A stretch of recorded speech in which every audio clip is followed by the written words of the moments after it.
Growing up in the tough streets of Limpopo in South Africa, Shebeshkt faced a challenging start.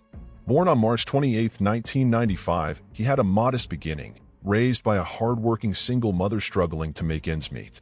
Despite the financial strain, Shebeshkt showed promise as an artist with a unique perspective shaped by his surroundings. Life took a turn when he pursued education, managing to study electrical engineering in university. However, the burden of parenthood hit early, and while he welcomed a child during his university days, the responsibilities weighed heavily on him. Unemployment after graduation compounded his struggles, making it tough to support both his child and his mother.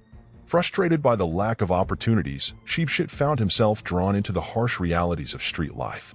Street fights and petty theft, particularly stealing cell phones, became his means of survival. The dream of a stable life, a successful career, and artistic pursuits took a back seat as the pressures of daily existence pushed him toward a darker path. In the midst of this tough reality, Shebeshkt didn't completely abandon his artistic passion. Whenever he could steal a moment, he'd sketch, using his art to cope with the harshness of his surroundings. However, the promising artist became a character in a narrative dominated by the struggles of poverty and the temptations of street life. He first gained popularity when he released the hit song called Kidi Hit Malum. The song was released in 2021 and amassed over 1 million plays on various digital music platforms. This kick-started his music career with a respectable following. But this did not stray him away from the life of crime. At least not yet. Shebesht's darker narrative began to unfold. It began in Limpopo, where Shebesht is said to have stabbed a complainant in the back with a knife. The incident marked the first unsettling chord in his journey.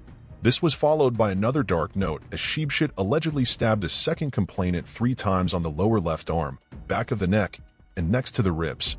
On April 10, 2023, his relatives witnessed a disturbing crescendo. Shebesht allegedly stabbed a complainant on the head with a knife, marking a violent climax to his troubling saga. The dissonance continued as Shebesht faced accusations of discharging a firearm. He allegedly fired shots in the air while searching for a runaway relative at a family home. In another incident on the same day, Shebesht discharged his firearm 4 times in the air at a different family residence. Legal repercussions followed, with Shebesht facing charges for his alleged violent acts. He found himself entangled in a web of legal battles. He was arrested and charged with attempted murder and assault regarding the stabbings. The judge has revoked his bail, and this meant that he had to spend time in prison. Shebesht was also facing 2 counts of discharging a firearm at the family residence.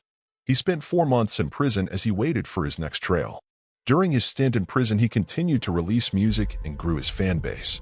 Shebesht returned to court in June 2023, where he was granted bail and released from prison. After his release, the man wasted no time on capitalizing on his growing fame in the music industry. He started performing in Limpopo, where his music had somewhat of a cult following. During one of his live performances at a tavern, Shebesht was attacked by a fan with a beer bottle. He sustained injuries on his face. He was not given any medical attention as his management team was trying to avoid the eye of authorities since he was recently released from prison. The regional court dropped the gun-pointing charges against him in October 2023. Dubbed the bad boy of BLO house music and Amapiano due to his clashes with the law, Shebesht took to his social media pages to express excitement over the charges being withdrawn. A significant event in Shebesht's 2023 timeline involved his public expression of discontent with fellow artist Focalistic. During his podcast and Chill interview, Shebesht revealed his frustration over Focalistic's lack of appreciation for his support during the Straight A Nation address event.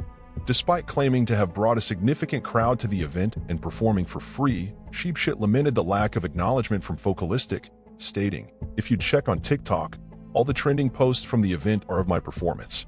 He couldn't even post my performance or send a thank you." Focalistic responded by going live on Instagram. The man addressed the issue, implying that he was not speaking to the artist directly but his former manager when arranging for Shebesht to be part of the lineup. The manager did ask how much he wanted to be paid, but the management insisted that he was just doing it out of love. His career took a major boost when he appeared on the podcast and Chill episode on November 19, 2023. His record-breaking numbers gained him huge popularity at the national level in South Africa.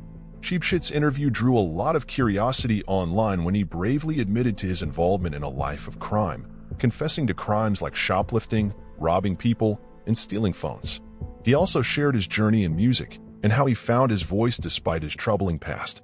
He also shared how he has changed his course. He is now concentrating on his family and career. The newfound fame from this huge platform led to the hitmaker getting booked for the whole of the holiday season, but this also led to discussions online on the effects of giving controversial figures big platforms, with some people supporting the artist and some questioning his character. The story of Shebeshkt continues as he becomes bigger and bigger with each passing second. Only time will tell how it will unfold. This is Grime. Subscribe and turn notifications on for more.